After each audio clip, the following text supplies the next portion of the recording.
Morning champions. இன்னைக்கு என்ன பார்க்க போறோம்னா கரண்ட் டிவிஷன் ரூலை பத்தி தான் பார்க்க போறோம். நம்ம கூட ரோஹித் இருக்காரு. கரண்ட் டிவிஷன் ரூல்ல வந்து என்ன சொல்றாங்க?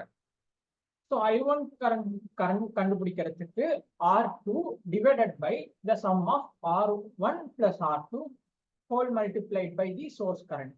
ஸோ I1 கண்டுபிடிக்கணும் அப்படின்னு ஆசைப்பட்டோம் அப்படின்னா I1னா 1 மேல போட்டக்கூடாது. மேல வந்து R2ன்னு வருது, மாறி வருது. இங்க 1னா அங்க 2 வருது. I1 equal to R2 divided by கீழே வந்து sum of the R1 and plus R2 தான் இருக்கு இன்டு I சபிக்ஸ் எஸ் அப்படின்றாங்க. சோர்ஸ் கரண்ட் அப்படின்றது சொல்றாங்க. அடுத்து I2க்கு என்ன சொல்றாங்க?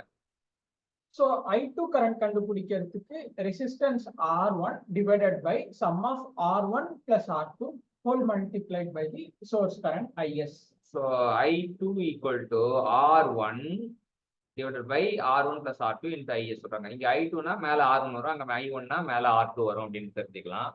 அடுத்து நம்ம பார்க்க போறது வந்து சோர்ஸ் வந்து வோல்டேஜ் சோர்ஸுக்கு எப்படி இருக்கும், கரண்ட் சோர்ஸுக்கு எப்படி இருக்கும், வோல்ட் மீட்டருக்கு எப்படி இருக்கும், அம்மீட்டருக்கு எப்படி இருக்குன்னு பார்க்க போறோம். ஐடியல் கண்டிஷன்ல என்ன, ப்ராக்டிக்கல் கண்டிஷன்ல என்ன அப்படின்றது தான் பார்க்க போறோம். ஸோ ஐடியலுக்கும் ப்ராக்டிக்கலும் என்ன வித்தியாசம்? ஐடியல் 0வா இருக்கும்போது ப்ராக்டிக்கல் லோவா இருக்கும். ஐடியல் இன்ஃபினைட்டா இருக்கும்போது இன்ஃபினைட்னா ஜாஸ்தி இல்லையா, ப்ராக்டிக்கல் ஐயா இருக்கும். ஸோ இது 0னா லோ, இன்ஃபினைட்னா ஐ அப்படி, அதான் டிஃப்ரென்ஸு.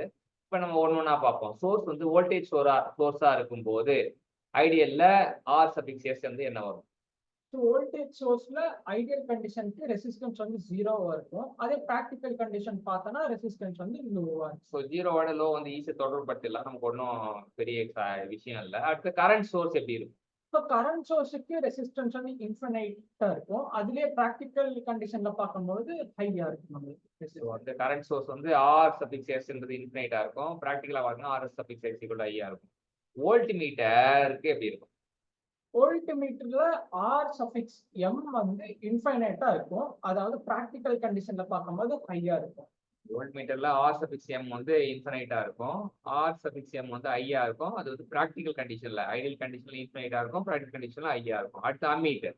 அம்மீட்டர்ல ஐடியல் கண்டிஷனுக்கு ஆர் சஃபிக்ஸ் எம் வந்து 0, அதே பிராக்டிக்கல் கண்டிஷன்ல பார்த்தோம்னா ஆர் சஃபிக்ஸ் எம் ஈக்குவல் டு லோவா இருக்கும். ஸோ அம்மீட்டர் வந்து பாத்தீங்கன்னா ஆர் சபிக்ஸ் எம் ஈக்குவல் டு 0 அப்படின்னு சொல்றாங்க ஐடியல் கண்டிஷன்ல. ப்ராக்டிக்கல் கண்டிஷன்ல ஆர் சபிக்ஸ் எம் ஈக்குவல் டு லோ அப்படின்றது சொல்றாங்க. ஸோ நம்ம ஒரு கம்பாரிசன் தான் பார்த்தோம். இந்த மாதிரி கம்பேரிட்டிவ் சார்ட், லேர்னிங் சார்ட் வரும்போது நமக்கு என்னன்னா 8 விதமான வாய்ப்புகள் இருக்கு. இங்க வந்து இது is called as question prone zone அப்படி சொல்லுவாங்க. இந்த மாதிரி வந்து ஒரே இடத்துல நம்ம வெவ்வேறு கண்டிஷன் வந்தா அந்த கண்டிஷன் தான் கொஸ்டின் ப்ரோன் ஜோன். அந்த இடத்துல வந்து கண்டிப்பா கொஸ்டின் வரும் அப்படின்னு சொல்லிட்டு ஈகரா எதிர்பார்க்கலாம். ஸோ நம்ம கம்பேர் பண்ணும்போது கூட ஒன்றுல இருந்து ஒன்று தொடர்படுத்தி ஞாபகம் வச்சுக்கிட்டோம்னா நமக்கு ஈஸியா இருக்கும். ஸோ வோல்டேஜ் சோர்ஸ்ல வந்து ஆர் சபிக்ஸ் எஸ் 0 அப்படின்னு சொல்றாங்க. அப்போ கரண்ட் சோர்ஸ் வந்து அப்படியே உல்டா வரும், இன்ஃபினைட். வோல்டேஜ் சோர்ஸ் வந்தாலே போதும். அப்போ வோல்டேஜ் சோர்ஸோட எவன் தொடர்புடையவன் அப்படின்னு இப்போ அங்கே 0 வந்த மாதிரி அம்மீட்டருக்கு ஆர் சபிக்ஸ் எம் வந்து 0 வந்துருக்கு அப்படின்னு சொல்லிக்கலாம். வோல்ட் மீட்டருக்கு ஆர் சபிக்ஸ் எம் வந்து இன்ஃபினைட் வந்துருக்குன்னு சொல்லிக்கலாம்.